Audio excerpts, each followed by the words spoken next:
যাচ্ছে মা। ও মা, সে কি করবো? এখন আমি কি করবো? কি করবো এখন? দুর্গা, দুর্গা শোন আমার কথা। মা, একটু কষ্ট কর, একটু কষ্ট করে উঠে দাঁড়াবো। দুর্গা, ওঠ, একটু কষ্ট কর। চল, চল, একটু ওখানে চল। কি হয়েছে বল? কোথায় কষ্ট হচ্ছে তোর? কি হয়েছে? আমাকে বল, আমাকে বল মা। এই তো এসে গেছি। এখানে বস, এখানে তুই বস। একটু একটু কষ্ট করে বস মা। একটু বস, বস। আমি ডাক্তারবাবু ডাকছি। মা তুমি যেও না মা, আমাকে ছেড়ে যেও না মা।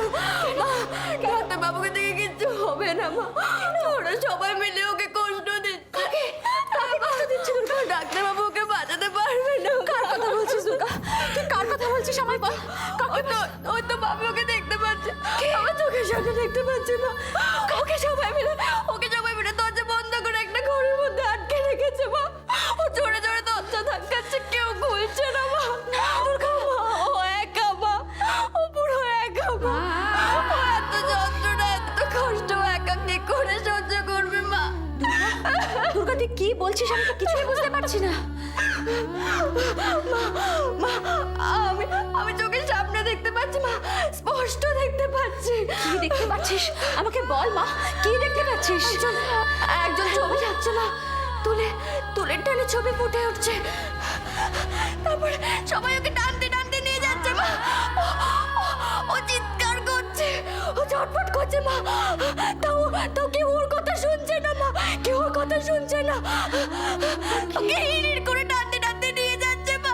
ওকে সবাই, ও মা, কি নিষ্ঠুর ওরা। ওরা এত নিষ্ঠুর কেন মা? আমি ওখানে কিচ্ছু করতে পারছি না মা। না মা, তোর কি হয়েছে? আমি কিছু করতে পারছি না বাবা। কিছু হয়নি মা, কিছু হয়নি। আমি এখন কি করবো বলো মা? আমার কথা শোন মা। আমি এখন কি হয়েছে? আমি কিচ্ছু বুঝতে পারছি না। দুর্গা,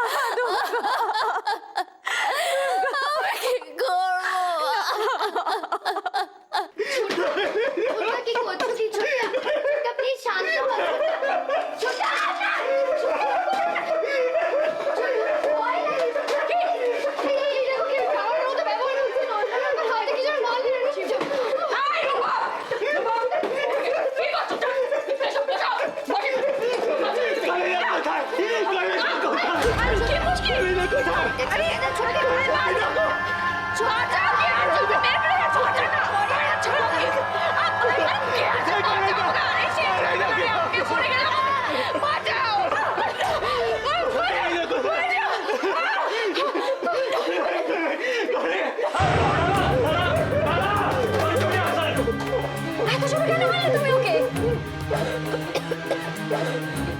মারবো না?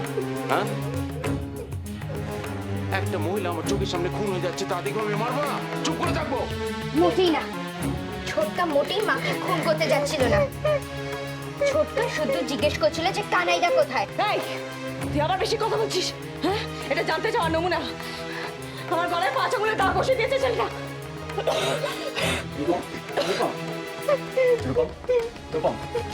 রূপম, আয় আয়, উঠে বস আমার কাছে। আয় আমার কাছে। কেন এরকম করিস রূপম?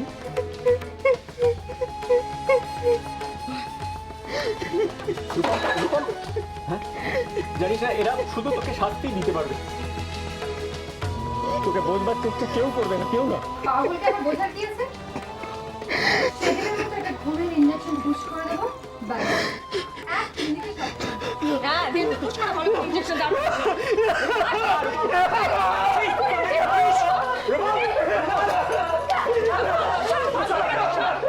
কি করছে টাকা ছেলেটা? হ্যাঁ রে ভগবান, তোমরা কি মানুষ? হ্যাঁ, আরে যাও সামনে আগে, ছাড় করো দেখ চোখে। পাগল ছেলেটা। আমি এক্ষুনি ডাক্তারকে ফোন করছি। মামুনির পারমিশন ছাড়া কোনো ডাক্তার এই বাড়িতে ঢুকবে না, সেটা ভুলে গেছো নিয়মটা? আরে মামুনি তো বাড়িতেই নেই, ততক্ষণ ছেলেটা তো। আমি মামুনিকে ফোন করবো, কেমন হলে আমি ফোন করছি। কি বলছো তুমি জয়া? তোমার কথার মাথা মুন্ডু তো আমি কিছু বুঝতে পারছি না। আমিও কি বুঝতে পারছি? সেই থেকে আমার বুকের ভেতরটা হিম হয়ে আছে, ভয় আমার হাত পা কাঁপছে। সেই অবস্থায় তুমি যদি মেয়েটাকে দেখতে, কি অবস্থা? কি হয়েছিল কি দুর্গা? কাটা পাঠার মতো ছটফট করছিল আর সুমনে বলে চলেছে ওকে বাঁচাও, ওকে ওরা মেরে ফেলবে। আর সে কি কান্না! তুমি যদি ওর কান্না দেখতে, অতি বড় পাষাণও গলে যাবে। আর আমি তো মা। তুমি মা বলেই তো তোমাকে অনেক শক্ত হতে হবে।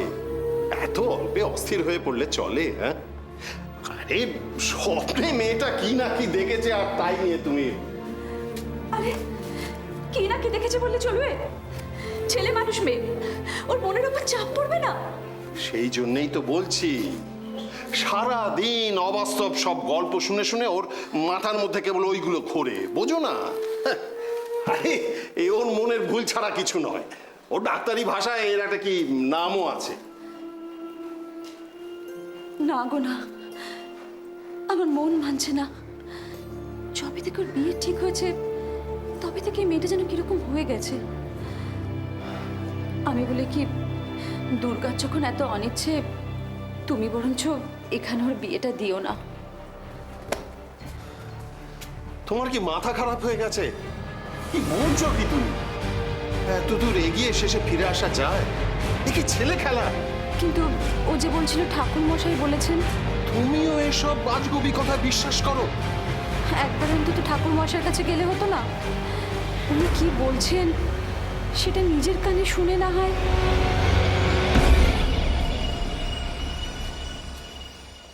বেশ, বলছো যখন যাব, জিজ্ঞেস করে আসবো কোথায় কোন শিবের মতো বর আমাদের মেয়ের গলায় মালা দেওয়ার জন্য একবারে অপেক্ষা করে বসে আছে।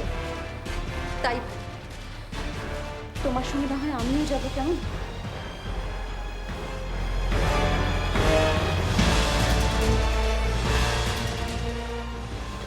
বাহ, আবার সব কটা রং তোমার হাতে? কি ব্যাপার বলো তো? কোনো রহস্য টহস্য নাকি? তাজগুলো ভালো করে দেখে নাও। দুর্যোধন কিন্তু পাশা খেলায় চুরি করে জিতেছিল। দুর্যোধনের সব ভালো ছিল, শুধু মগজাস্ত্রটা ততটা ধারালো ছিল না। তাই সব ভালো হয়েও শেষ ভালো হলো না। আই মিন, শেষ রক্ষা হলো না। তোমার শেষ রক্ষাটা হবে তো দামিনী? দামিনী রায়চৌধুরী হারতে শেখেনি। সত্যি একখানে সোনায় বাঁধানো কপাল করে জন্মেছিলে তুমি ভাই। কপাল বলে কপাল, বিজনেসটা কোথা থেকে কোথায় চলে গেল। দামিনী যেখানে হাত দেয় সেখানে সোনা ফুলে যায়। সত্যি এরকম ভাগ্য বড় একটা দেখা যায় না। আমাদের কিটি পার্টিতে কোনো খেলায় আজ পর্যন্ত দামিনীকে হারতে দেখেছে কেউ? ওসব ভাগ্যটাগ্য বলে কিছু নেই, আমি ওসব বিশ্বাসই করি না। তাহলে তোমার সাফল্যের আসল রহস্যটা কি মিসেস দামিনী রায়চৌধুরী? নিজের ওপর বিশ্বাস। আসল কথা হলো জেদ। আমি মনে করি নিজের ভাগ্য মানুষ নিজে তৈরি করে। আমি যেখানে পৌঁছতে চাই সেখানে আমি পৌঁছবই। আর তার জন্য আমার পথের সমস্ত বাধা, সমস্ত কাঁটা আমি উপড়ে ফেলে দেব। সরি। হ্যালো। হ্যালো মামনি। বলো। হ্যাঁ, আমি নীলা বলছিলাম। বলছি রূপম আবার পাগলামি শুরু করেছে। সেই জন্য তুমি আমাকে এখানে ফোন করলে? পাগল তো পাগলামি করবেই। সরি মামনি, অসময় তোমাকে বিরক্ত করছি বলে। না না, বড্ড বাড়াবাড়ি শুরু করেছে। শ্যামাকে তো ধাক্কা দিয়ে ফেলে দিয়েছিল আর আমার গলাটা এমনভাবে চেপে ধরেছিল 5 আঙুলের দাগ বসিয়ে দিয়েছে। উফ, খুব ব্যথা করছে জানো। আনিকা কেন? কিন্তু মামনি সবাই যে বলছিল ডাক্তার ডাকবে। কার জন্য? তোমার জন্য না রূপমের জন্য? না না, আমার জন্য কেন হতে যাবে, রূপমের জন্য। কে বলেছে ডাক্তার ডাকতে? হ্যাঁ, অরূপ। কিছু করতে হবে না, আমি আগে বাড়ি পৌঁছই, তারপর যা করার করবো। রাখছি। আচ্ছা।